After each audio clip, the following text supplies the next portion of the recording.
बाकी है। 11 वर्ष तक मैं गोकुल में मधुर लीला करूंगा, फिर मैं आपके पास आऊंगा, मेरे को जल्दी गोकुल में पहुंचा दो। माता पिता को ऐसी आज्ञा हुई है, चतुर्भुज स्वरूप अंतर्धान किया है और बाल कृष्ण नाम की बाल स्वरूप प्रकट किया है। श्रीअंग मेघ के जैसा श्याम है, आंखों में प्रेम भरा हुआ है, दिल की मां गोद में लेकर के प्यार करती है, दिल की मां हृदय का प्रेम बाल कृष्ण को देती है। मेरा पाप बाकी है, अभी मेरे को ध्यान करने की आज्ञा हुई है। टोपली में गादी है, बाल कृष्ण को गादी में रखते हैं। वसुदेव जी उतावल करते, मेरे को गोकुल में जाना है, भगवान की आज्ञा हुई है। वसुदेव जी को थोड़ी शंका हुई, हाथ पांव में बेड़ी है, कारागृह के दरवाजे बंद है, कंस के सेवक खड़े हैं, मैं कैसा बाहर जाऊं? देवकी जी ने कहा, यह बालक कोई साधारण नहीं है, अद्भुतम बालकम तम अद्भुतम बालकम क्षणम चतुर्भुजम शंख गदायुधम। ये तो ब्रह्मादि देवों का भी ये पिता है। बालकृष्ण को मस्तक के ऊपर रखो। वसुदेव जी बालकृष्ण लाल को मस्तक में रखते हैं, उसी समय हाथ पांव की बेड़ी टूट जाती है। भगवान का दर्शन बाहर करने के बाद उस स्वरूप का दर्शन वो अंदर करता है। संसार बंधन धीरे धीरे टूटता है। योग माया का जन्म हुआ था, जगत गाढ़ निद्रा में है। कंस के सेवक सो गए थे, कारागृह के दरवाजे खुले हुए हैं। बालकृष्ण को लेकर के वसुदेव जी अब गोकुल में जाते हैं। मध्यरात्रि का समय हुआ है, झलमल झलमल मेघ वर्षा। बलराम जी समझ गए हैं, श्री कृष्ण प्रकट हुए हैं, शेष स्वरूप धारण किया है और दौड़ते हुए बलराम जी आए हैं, फणों से छत्र धारण किया। अभी तो यशोदा जी को भी दर्शन हुआ नहीं है, किसी गोपी को दर्शन हुआ नहीं है। प्रथम दर्शन श्री यमुना महारानी मां को हुआ। मेरे मालिक प्रकट हुए हैं। यमुना जी को चरण स्पर्श करने की भावना है। यमुना जी का जल बढ़ने लगा है। रात्रि का समय था, श्री यमुना जी श्री कृष्ण चरण को स्पर्श करने के लिए आई। वसुदेव जी को भय लगता है, अब क्या होगा, यमुना जी बढ़ रही है। बालकृष्ण लाल समझ गए हैं, टोकरी में से चरण को बाहर निकाला। यमुना जी चरण में कमल की भेंट अर्पण करती है, श्री चरण को स्पर्श किया। अपनी आनंद में स्तब्ध हो जाती है। आकाश में देव ऋषि देखते थे, श्री यमुना जी तो चरण को स्पर्श करती है। सभी देव ऋषि श्री यमुना जी के चरण में वंदन करते हुए श्री यमुने महारानी की जय जयकार करने लगे हैं। श्री कृष्ण चरण स्पर्श का आनंद मिला है। आनंद में यमुना जी स्तब्ध हो गई। धीरे धीरे जल कम हुआ है। वसुदेव जी गोकुल में जाते हैं। सभी ब्रजवासी योग माया के प्रभाव से गाढ़ निद्रा में। वसुदेव जी अंदर जाते हैं, यशोदा जी के गाजी में बाल कृष्ण को रखे। योग माया का वहां जन्म हुआ था। यशोदा जी को निद्रा आई है, माया को उठा करके टोपली में रखते, बार बार श्री कृष्ण को निहारते। मेरा पाप है, भगवान दूसरे को मैं देता हूं और माया को लेकर के घर में जाता हूं। भगवान की आज्ञा का पालन करने में ही जीव का कल्याण है। योग माया को लेकर के वसुदेव जी मथुरा में आते हैं, जहां कारागृह में प्रवेश किया है। हाथ पांव में बेड़ी आ गई है। जो जीव परमात्मा के साथ संबंध करता है, जिसका ब्रह्म संबंध होता है, उसका बंधन टूटता है। जो ब्रह्म संबंध को टिकाता मरता नहीं है। ब्रह्म संबंध करने के बाद भी जो माया के साथ संबंध करता है, हाथ पांव में बेड़ी आ जाती है, दरवाजा बंद हुआ है, योग माया रोने लगी है। कंस को खबर पड़ी मेरे काल का जन्म हुआ है, दौड़ता हुआ कंस आया। वो देखता भी नहीं है पुत्र है कि कन्या है, यही मेरा काल है, यही मेरा काल है। योग माया के चरण पकड़ता है, यही मेरा काल है, उसको मैं मार डालूंगा।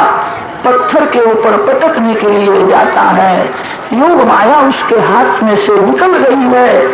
कंस के मस्तक ऊपर जोर से लात मारी है।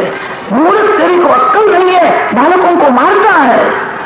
तेरे काल का जन्म तो कब से हो गया। कंस घबराया है। आकाशवाणी ने मेरे को कहा था देवकी का 8वां गर्भ मेरा काल है, ये तो कोई बड़ी देवी है। मेरे को कहा मेरे काल का जन्म हो गया है, ये जमाना बदल गया। अब आकाशवाणी भी झूठ बोलने लगी है। मैंने आकाशवाणी में विश्वास रखा, वसुदेव जी के अनेक बालकों की मैंने हिंसा की, मैं बड़ा पापी हूं। आकाशवाणी झूठ बोलती है, मेरे काल का जन्म हो गया है ऐसा कहा, कहां हुआ कुछ खबर नहीं पड़ती। वसुदेव देवकी को वंदन करता है और वंदन करके क्षमा मांगी है, मैंने अपने ही बालक मारे, आपके बालक नहीं मारे, मेरी भूल हो गई। आकाशवाणी में मैंने विश्वास रखा, इसलिए ऐसा हुआ है, क्षमा करो। आत्मस्वरूप का विचार करो। आत्मा कभी मरता नहीं है, जन्म नहीं होता है, शरीर कायम टिकता नहीं है। कंस राक्षस है और आत्मज्ञान की, ब्रह्म ज्ञान की बातें करता है। वसुदेव देवकी को कारागृह में से छुड़ाया, कंस घर में गया।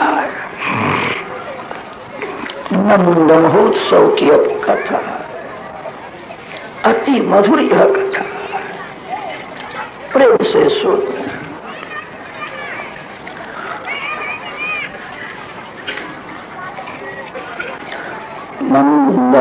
नंदस्त्वात्मज उत्पन्ने जाताल्हादो महामनाः आहूय विप्रान् दैवज्ञाः स्नातः शुचिरलंकृतः। जन्माष्टमी के रात्रि में 12 बजे तक नंद बाबा ने जागरण किया है। सभी ब्रजवासी आए हैं, प्रतीक्षा करते हैं आनंद की वार्ता कब आती है। मध्यरात्रि का समय हुआ है। नंद बाबा के कुल गुरु शांडिल्य ऋषि है। शांडिल्य ऋषि को भगवान की प्रेरणा हुई है, अब प्रभु का प्रागट्य होने वाला है। शांडिल्य ऋषि ने नंद बाबा को समझाया है, आप जागते हो तो सब लोग जागते हैं, इस समय जागने की जरूर नहीं, सो जाओ। प्रातः काल में हम सब लोग आनंद की वार्ता सुनेंगे। पुरोहित जी की ऐसी आज्ञा हुई। नंद बाबा गादी में जहां आंख बंद करते हैं, योग माया का आवरण हो गया, गाढ़ निद्रा लगी है।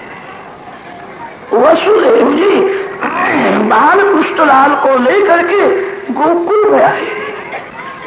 बाल कृष्ण जब नंद बाबा के घर में आए, उस समय नंद बाबा को एक सुंदर स्वप्न दिखा।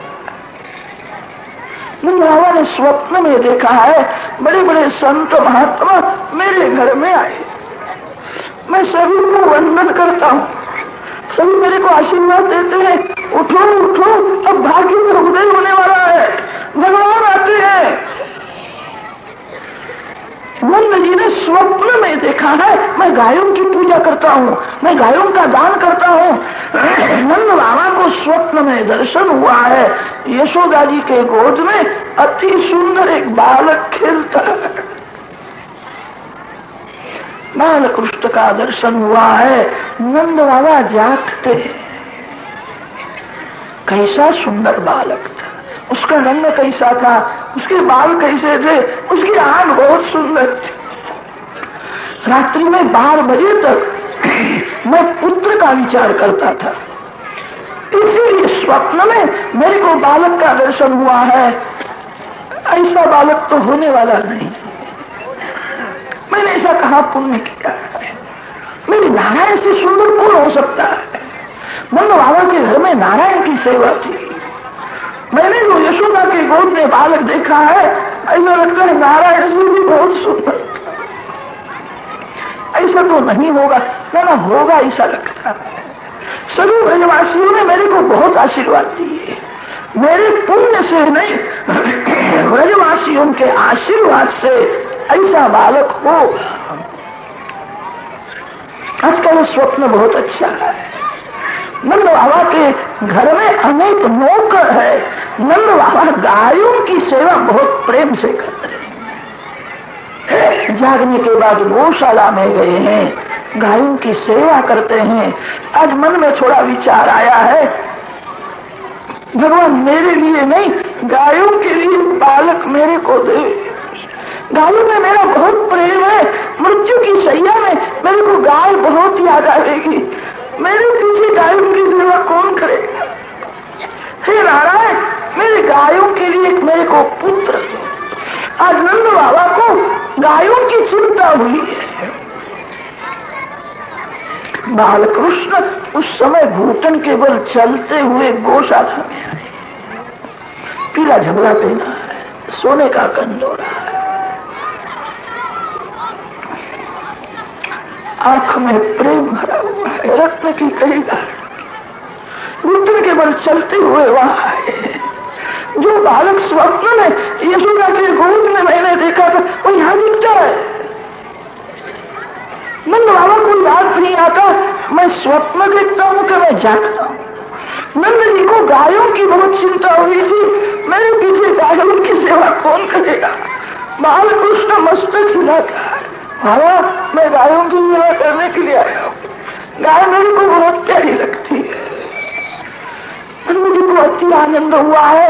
ऐसी इच्छा होती है मैं दौड़ता हुआ जाऊं, बालक को उठा करके छाती के साथ। अति आनंद में शरीर स्तब्ध हो जाता है। नंद बाबा को समाधि के जैसा आनंद मिला। वे भान नहीं है। बालकृष्ण प्रकट हुए, यशोदा मैया जागती है। मां को आश्चर्य हुआ, लाला का जन्म हुआ, मेरे को खबर भी नहीं पड़ी। चारे बाजू में प्रकाश हुआ। ये बालक है कि हीरा है? कैसा ये बालक है? बालक को उठा करके गोद में लिया है। मैं प्रेम से बालकृष्ण के एक एक अंग को निहारती है। चरण कमल, कर कमल, मुख कमल, नेत्र कमल, एक एक अंग का दर्शन करती है। कैसा दिखता है? मेरे बालकों की नजर न लगे। मार्कंडायु होवे, सुखी होवे, नारायण नारायण कीर्तन करती मां नजर उतारती है। नंद बाबा की एक छोटी बहन है, उसका नाम है सुनंदा। सुनंदा जी जागती है। सुनंदा जी दौड़ती हुई अंदर आई है। सुनंदा जी ने देखा है भाभी के गोद में अति सुंदर बालक। मेरा भाई रात्रि में 12 बजे तक प्रतीक्षा करता था। मेरे भाई को मैं खबर दूंगी। सुनंदा जी दौड़ती हुई गई है। गाड़ी में नंद जी दिखते नहीं है। मेरा भाई गायों की सेवा करने के लिए गया हो। सुनंदा जी दौड़ती हुई गौशाला में गई है। नंद बाबा बालकृष्ण के दर्शन में तन्मय हुए थे। उसी समय सुनंदा जी दौड़ती हुई आई है। अरे भैया भैया, लाला भयो बालक का जन्म हुआ। आंख से दर्शन करते हैं, कान से सुनते हैं। अब तो श्री कृष्ण हृदय में प्रवेश करते हैं। आनंद जब बहुत बढ़ जाता है तो वही आनंद आंख में से बाहर आता है। श्री कृष्ण परमानंद का स्वरूप है। आंख में आंसू आए। पूछते हैं बालक कैसा है? सुनंदा जी ने कहा है ऐसा हुआ नहीं, होने वाला। तेरे भाग्य का उदय हुआ है। भैया जल्दी स्नान करो, मैं तेरे गोद में बालकृष्ण को दूं। नंद जी को व्रजवासी यमुना जी के किनारे ले गए। यमुना जी ने स्नान किया है। व्रजवासी नंद बाबा को श्रृंगार थे, आसन में बैठाया है। शांडिल्यादिक ऋषि आए हैं, गणपति महाराज की पूजा कराते। पुण्य हवाचन हुआ है, नांदी श्राद्ध में पितरों की पूजा की है। शांडिल्य ऋषि ने कहा, बाबा हमारा धर्मशास्त्र का ऐसा नियम है, नालक छेदन होने के बाद वृद्धि का सूतक लगता है। वृद्धि का सूतक लग जावे फिर तो आपके घर का कोई पानी भी नहीं लेगा। अभी वृद्धि का सूतक लगा नहीं है, दान देना चाहिए। नंद जी सभी ब्राह्मणों को वंदन करते हैं, मैं दान देने वाला कौन हूं? आप सभी के आशीर्वाद से बालक हुआ है, मेरा बालक मार्कंडायु हो या सुखी हो, मैं क्या दान दूं? नंद जी ने घर लूटा दिया है, घर में जाओ, जिसको जिस वस्तु की जरूरत हो ले जाओ, मैं क्या दान दूं? सुनंदा जी दौड़ती हुई आई है। सुनंदा जी ने कहा, ऐसा नहीं, ये सब आशा से आए हैं, मेरे बालक को आशीर्वाद देने के लिए आए हैं, इनके आशीर्वाद से बालक सुखी होने वाला है। अन्नदान, वस्त्रदान, सुवर्णदान, गायों का दान दिया। बड़े बड़े ऋषि नंद बाबा के घर में गाय बन करके आए थे। हजारों वर्ष तपश्चर्या की, बुद्धि में से काम निकलता नहीं है, काम बुद्धि में सोया हुआ रहता है। कभी कभी ऋषियों को भी काम त्रास देता है, क्या करे? ये काम श्री कृष्ण को अर्पण करे, भगवान को अर्पण किया हुआ काम निष्काम हो जाता है। अभिमान छोड़ करके गाय बन करके आए हैं। श्री कृष्ण हमको वृंदावन में ले जाएंगे, पीठ पर हाथ रखेंगे, प्यार करेंगे। ऋषि गाय बन करके आए, ऋषि रूपा गायों को ज्ञान हुआ है, गोपाल आया है, गाय आज आनंद में नाचती है, हमारा मालिक आया है। नंद बाबा ने गायों का दान किया। बहुत से ब्राह्मणों को 108 गाय देते हैं, कितने को 200 गाय देते हैं, 500, 1000 गाय देते हैं। एक ब्राह्मण दौड़ता हुआ आया, उसने कहा, बाबा बाबा तो जो बालक हुआ है मेरे आशीर्वाद से हुआ है, मेरे इष्टदेव नारायण है, नारायण की आज्ञा है एक अक्षर बोलना नहीं, इसलिए मैं बोलता नहीं। बाबा आपके लिए मैंने 3 साल उपवास किए, दूसरे ब्राह्मणों से मेरा सम्मान विशेष होना चाहिए। नंद बाबा का हृदय भर गया है, ब्राह्मण ने 3 वर्ष उपवास किए, मैं ब्राह्मण को दान में क्या दूं? नंद जी ने 5000 गाय ब्राह्मण को दान दे दी। ब्राह्मण को अति आनंद हुआ है, गायों को लेकर के घर में आता है। उसका घर बहुत बड़ा नहीं था, कोठार में गायों को ले गया, अटारी में गायों को ले गया, रसोई घर में गायों को बांधता है। जल भरने के लिए गई थी, पानी लेकर के आई, उसका स्वभाव थोड़ा दूर से देखा, रसोई घर में तो गाय दिखती है, उसको ठीक लगा नहीं, पति को सुनाया, बहुत लोभ करते हो, इतना लोभ करने की क्या जरूरत है, हमारा घर कहाँ बड़ा है, इतनी गाय काहे को लाए? ब्राह्मण ने कहा, आज आनंद का दिवस है, मेरे आशीर्वाद से बालक हुआ है, नंद बाबा ने 5000 गाय मेरे को दी है, मैं जानता हूँ घर में जगह तो नहीं है, मैंने ऐसा विचार किया है 1000 गाय सारू भाई के यहाँ भेजनी है, 2000 दूंगा, मेरी पियर में जाने वाली तो ठीक है, और भी ले आओ, मैं समय लूंगी, मेरी पियर में जाने वाली है, आपको इतनी गाय काहे को मिली, कैसे? मेरे आशीर्वाद से बालक। ब्राह्मणी ने जब सुना यशोदा के यहाँ बालक हुआ है, ब्राह्मणी को अति आनंद हुआ। ब्राह्मणी के घर में 7 कन्याएं थी, एक भी पुत्र नहीं था। ब्राह्मणी यशोदा जी के घर में बैठने के लिए जाती है, हृदय से आशीर्वाद देती थी, यशोदा नारायण की मैं रोज प्रार्थना करती हूँ, मेरे को पुत्र देना नहीं, एक पुत्र यशोदा को देना, यशोदा के यहाँ जो पुत्र होगा उसको मैं अपना बालक मानूंगी। को आनंद हुआ है, अब मैं वहां जाऊंगी तो यशोदा जी मेरा सम्मान करेगी। मेरे को तो ऐसा ही लगता है मेरे गोद में बालक को देगी। आपका बालक है। ब्राह्मणी ने तो ऐसा माना 7 कन्याओं के बाद मेरे को भी बालक हुआ है, कन्हैया मेरा बालक है। इस आनंद में हृदय टूट रहा है। सुखदेव जी महाराज कथा करते नहीं है, दर्शन करते हुए बोलते हैं, कन्हैया मेरा बालक।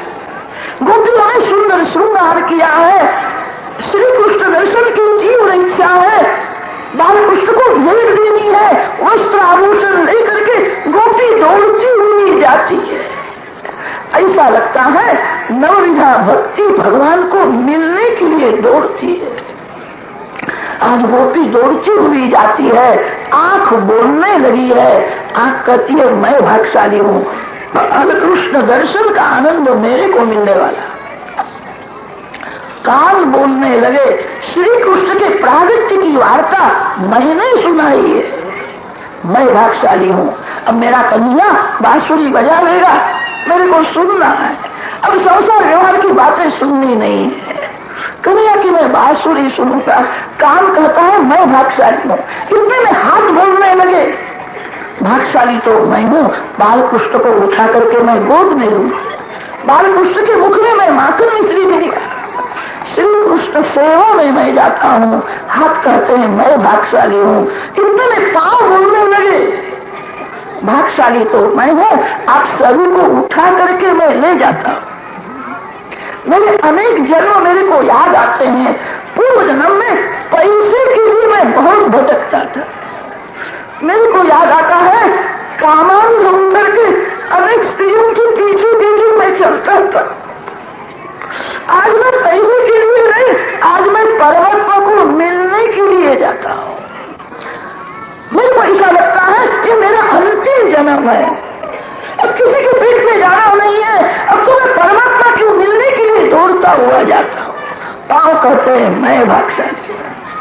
इतने में हृदय बोलने लगा है, हृदय कहता है भाग्यशाली मैं हूं, बालकृष्ण को उठा करके मैं छाती के साथ लगाऊंगा, बालकृष्ण को मैं आलिंगन लूंगा, श्री कृष्ण के साथ मैं एक होने वाला हूं। मिलने की इच्छा नहीं है, अब किसी पुरुष को मिलने की भावना नहीं है, संसार में सार नहीं है, अब तो परमात्मा को मिलना है, भगवान के साथ एक होना है।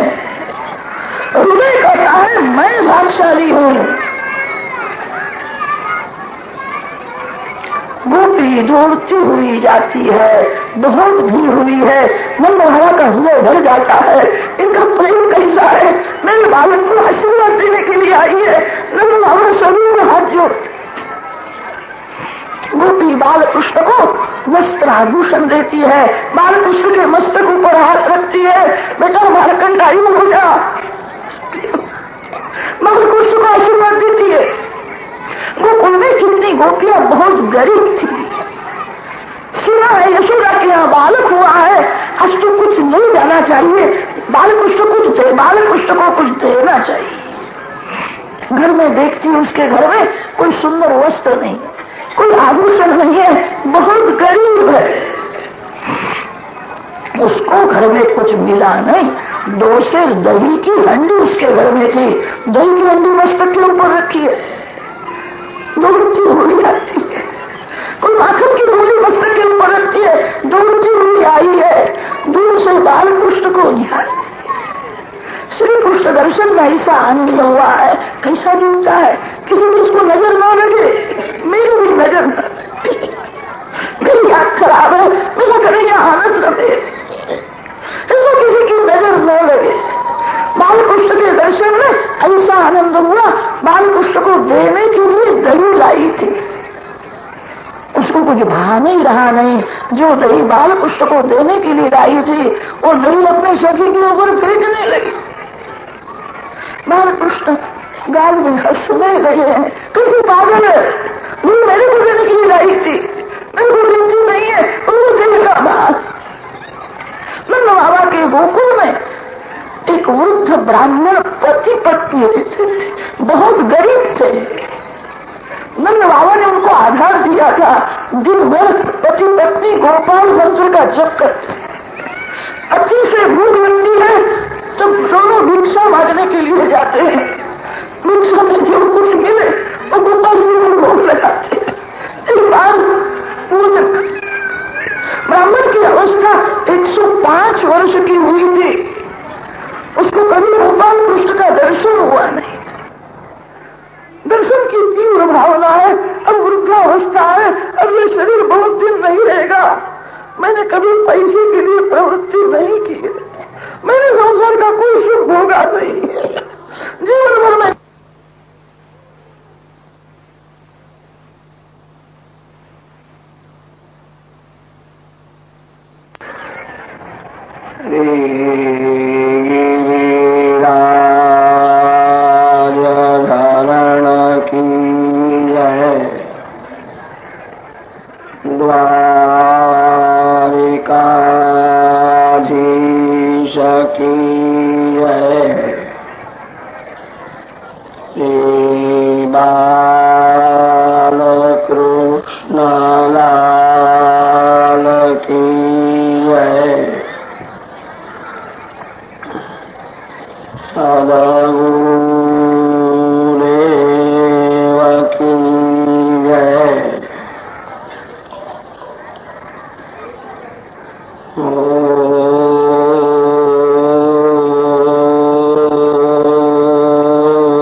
पात्रास्यापुते शयानम् नायम् मुकुन्दम् मनसा स्मरामि श्रीकृष्ण गोविन्द हरे मुरारे हे नाथ नारायण वासुदेव जीवे शिवस्वान्तमेतदेव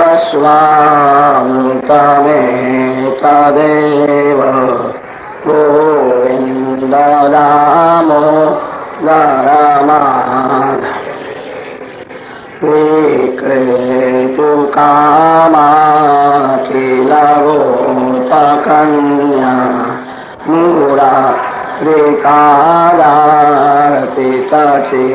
मुरारिकादार्पितचित्तवृत्ति दध्यालिकं मोहवशादवोच गोविन्द दामोदरमाधव गृहे गृहे गोपवधूकदम्बा सर्वे मिलित्वा सप्राप्य पुण्यानि नामानि पठन्ति नित्यम् गोविन्द दामोदरमाधव सुखं शयानानिलये विजेपि नामानि विष्णो प्रवदन्ति मर्त्या ते निश्चितं तन्मयतां व्रजन्ति गोविन्द दामोदरमाधव जीवे सदैवं भज सुन्दराणि नामानि कृष्णस्य मनोहराणि समस्त भक्ता विनाशनानि गोविन्द दामोदर माधव सुखावसाने इदमेव सारम् दुःखावसाने इदमेव ज्ञेयम् देहावसाने इदमेव जाप्यम् गोविन्द दामोदर माधव श्रीकृष्ण राधा गोकुलेश गोपाल गोवर्धननाथ विष्णु जीवे पिबा